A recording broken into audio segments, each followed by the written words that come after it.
জনগণ বুঝে গেছে সব ছালারাই বাটপার। গতকাল জগন্নাথ বিশ্ববিদ্যালয়ের কিছু শিক্ষার্থী এই স্লোগানটা দিয়েছে এবং তারা সেই সাথে সমন্বয়কদের অবঞ্চিত ঘোষণা করেছে। তাও আবার এই স্লোগানটা তারা দিয়েছে নাহিদ উপদেষ্টার চোখের সামনে।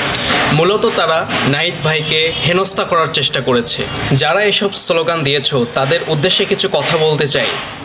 নাহিদ ভাই এমনি এমনি হয় নাই, দীর্ঘদিন যাবৎ এই আন্দোলন তারা চালিয়ে গিয়েছে। সেই সময় হয়তো তোমার পাত্তাও ছিল না, তুমি এই স্লোগান দেওয়ার যোগ্যতা রাখো না। যখনই তুমি বললা সব শালারাই বাটপার, তখনই আমাদের হ্যাশট্যাগ শুরু, উই আর নাহিদ।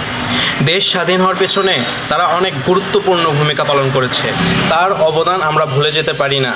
তাদের ডাকে পুরো বাংলাদেশের শিক্ষার্থী